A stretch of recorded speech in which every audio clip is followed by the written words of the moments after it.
Hey everybody, this is JMPLGT4. I just got through making my Big 12 video for week 7 on to my A&M video. Um, we suffered a disappointing loss last week against Arkansas. The last 2 weeks have really killed me pretty bad.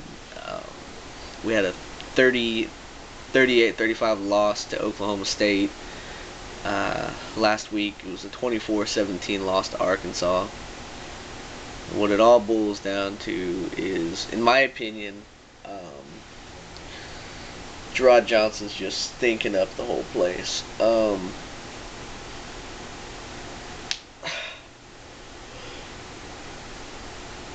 I don't know what else to say. I read a little bit of an article saying that Sherman's going to stick with the quarterback.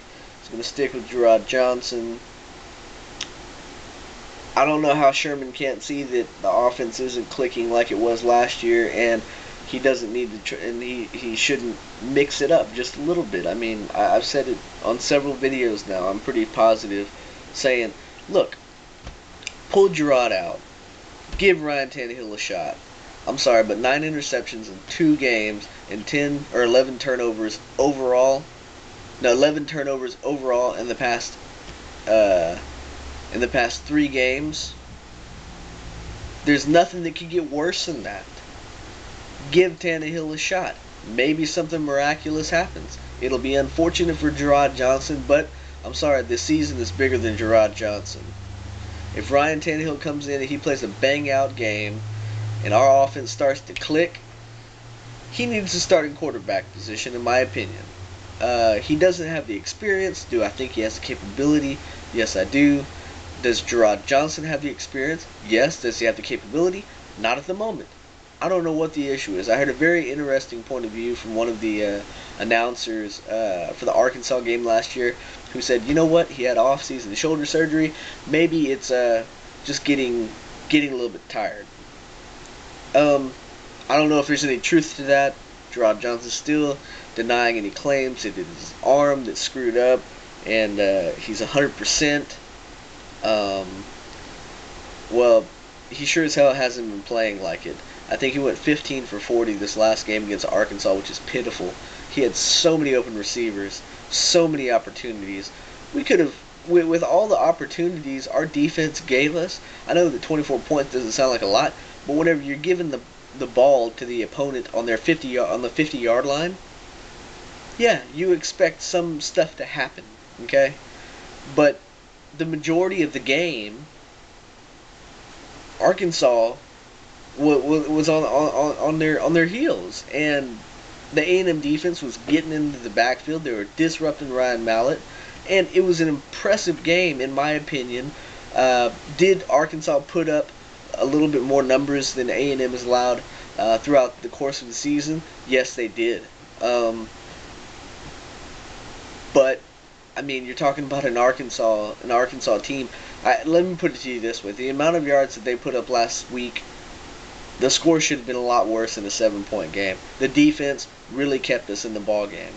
Um, it's strictly the offense. Our special teams isn't bad. At the beginning, it was horrible. It was looking very grim again on the special teams aspect of the ball. Uh, but it's not great, but it's not bad. It's a neutral. I have neutral feelings about our special teams game. Our offense right now is just not clicking. It's not the receivers. It's not the running backs. It's not the tight ends. It's not the offensive line. The offensive line's a little bit shaky, but we got 3 freshmen on the offensive line. But what it all boils down to, where you see all the mistakes being made, you see everything happening. I mean, I'm talking about the little things. Gerard Johnson, on play action, rolling out of the pocket right fast, and he looks down the field for 2 seconds. There's nobody around him, and just because he doesn't have an open receiver, he automatically throws it out of bounds. I mean, doesn't even give it a second thought. Oh, okay, there's nobody open. Oh, there you go, out of bounds. Stop the clock. In the second quarter of the game, you have room. Try to make something happen. Do something like that, you know. I mean, and then you're talking about in the in the positions that we need him to do something like that. He wants to sit back in the pocket and wait, and every second that every fraction of a second that he's waiting, the pocket's just closing in on him, and he sees it happening because he's trying to scramble. And what does he do? He holds onto the ball. Sacked, or fumbled, or something stupid that pisses me off for a huge loss. It doesn't make any sense, his decision making. It's completely poor at the moment.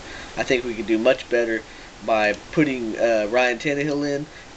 I'm not saying he'll do a better job. I'm saying it couldn't hurt to try him out. Moving on to this game, which is Missouri for this week. Right now, the experts are predicting A&M to win by 3.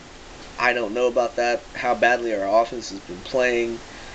I would not be surprised if we lost the rest of our games this year. I predicted 10-2, and in order for us to pull that off, we have to win every single game from here on out, which is Missouri, Kansas, Tech, Oklahoma, Baylor, Nebraska, and Texas.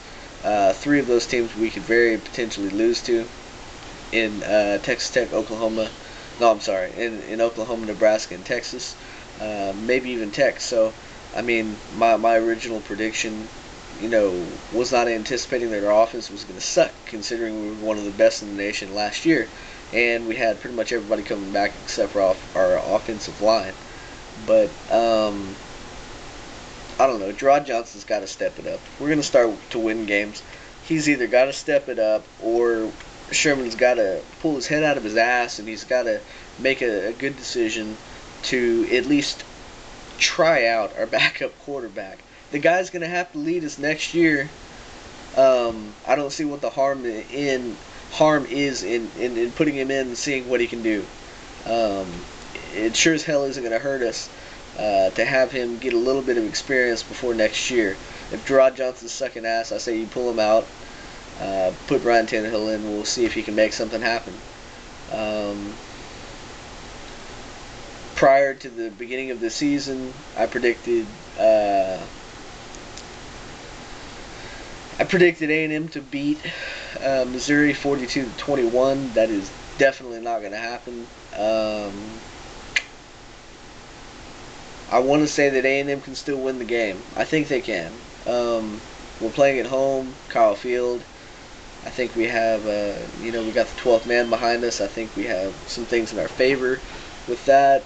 I'm going to revise my preseason prediction of 42-21 to match the current situation where our offense is sucking, and I'm going to predict a 31-28 win for A&M.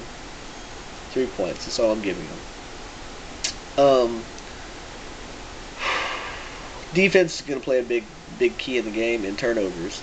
Whoever comes out of the game playing the best defense with the least amount of turnovers wins the game, in my opinion. That's all I got for now, guys. Gig 'em, saw 'em off, bleed moon forever, and let's beat the hell out of Missouri.